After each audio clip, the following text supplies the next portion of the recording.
دنیا کی محفلوں میں نہ کھوجا اس قدر، دنیا کی محفلوں میں نہ کھوجا اس قدر، آخر ایک دن تجھے تنہائی جانا ہے۔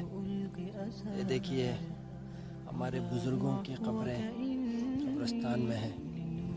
اس وقت ہم لوگ قبرستان کی زیارت کر رہے ہیں اور آپ دیکھ پا رہے ہوں گے کہ کتنی قبریں یہاں پر بنی ہوئی ہیں، لا تعداد انگنت قبریں یہاں پر دیکھی جا سکتی ہیں۔ تو میرے بھائی اور عزیزوں، یہ دنیا کچھ نہیں ہے، یہ دنیا ایک مسافر خانہ ہے اور یہاں سے ہر ایک کو رخصت ہونا ہے۔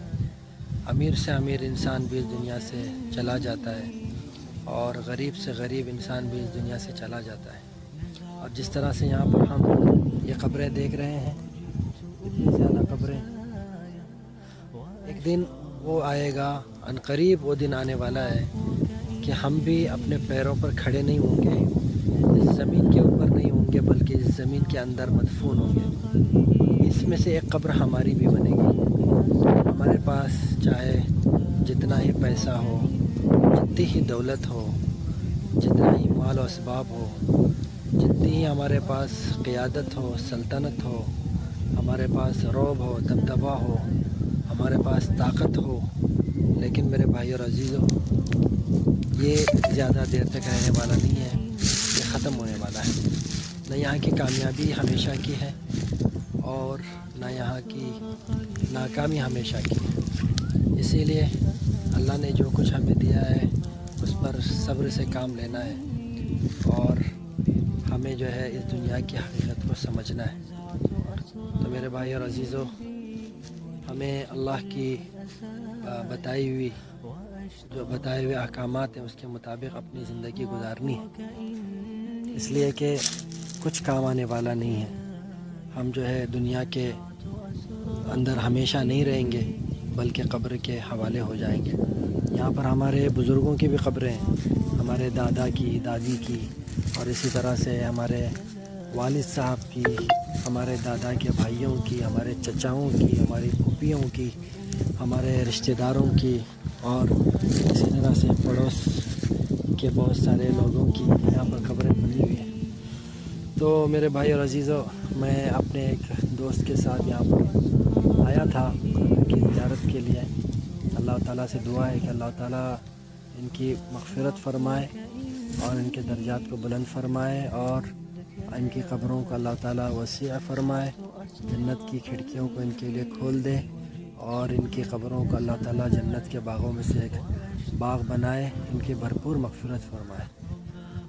اور ہم کو اللہ تعالیٰ دنیا میں ہی اللہ تعالیٰ ہم کو بھرپور تیاری کرنے کی توفیق عطا فرمائے۔ اللہ تعالیٰ ہم سب کو اپنی مرضیات پر چلائے۔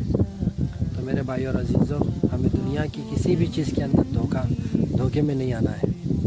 نہ ماں باپ ہمارے ساتھ آئیں گے، نہ بھائی بہن ہمارے ساتھ آئیں گے، نہ بیوی بچے ہمارے ساتھ آئیں گے۔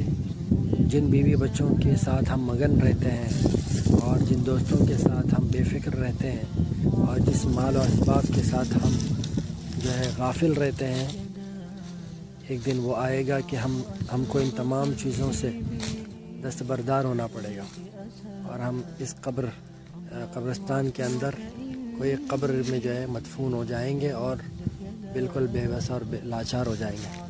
اسی لیے میرے بھائی اور عزیزوں، ہمیں آخرت کی تیاری کرنی چاہیے۔ پھر ہمارے پاس موقع نہیں ہے۔ یہ دنیا کی جو زندگی ہے، ابھی ہماری سانسیں چل رہی ہیں، ہمارے جسم میں روح باقی ہے اور ہم آخرت کی تیاری کر سکتے ہیں، ہم نمازیں پڑھ سکتے ہیں، ہم اللہ کو یاد کر سکتے ہیں، اللہ سے مانگ سکتے ہیں، آخرت کی تیاری کر سکتے ہیں، اپنی جنت بنا سکتے ہیں اور جہنم سے ہم اپنی حفاظت کر سکتے ہیں، قرآن کی تلاوت کر سکتے ہیں۔ تو جو ہے اسی لیے ہم کو تیاری کرنا چاہیے۔ ایک مرتبہ یہاں پر انسان آ گیا اور قبر میں سو گیا تو اس کے بعد عمل کا دروازہ اس کے لیے بند ہو گیا۔ تو اسی لیے میرے بھائی اور عزیزوں، چلیے ہم جو ہے عمل کرتے ہیں، اللہ کو راضی کرتے ہیں، اور سب سے بڑا عقل مند وہ ہے جو مرنے سے پہلے مرنے کے بعد کی زندگی کی تیاری کرتا ہے۔ اسی لیے حضور اکرم صلی اللہ علیہ وسلم نے فرمایا، الکیس من دان نفسہ وعمل لما بعد الموت، کہ تم میں سب سے عقل مند وہ شخص ہے، سب سے بڑا عقل مند وہ شخص ہے جو اپنے نفس کا محاسبہ کرتا ہے کہ میں کون ہوں، میں کیوں دنیا میں آیا ہوں، اللہ نے مجھے دنیا میں کیوں بھیجا ہے، میں کیا کر رہا ہوں، میری صبح شام کیسے گزر رہی ہے، میرا رات دن کیسے جا رہا ہے، دوستوں کے ساتھ میرا سلوک کیسا ہے، ماں باپ کے ساتھ میرا جو ہے رویہ کیسا ہے، اور میرے اڑوس پڑوس کے ساتھ میرے اخلاق کیسے ہیں۔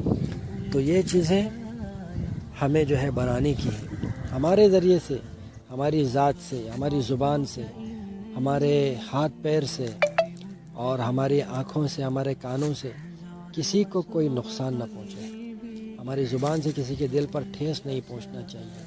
تو میرے بھائی اور عزیزو، انسان تو چلا جاتا ہے، لیکن انسان کے جو اعمال ہوتے ہیں، جو اخلاق ہوتے ہیں، جو کارنامے ہوتے ہیں، وہ ہمیشہ زندہ رہتے ہیں۔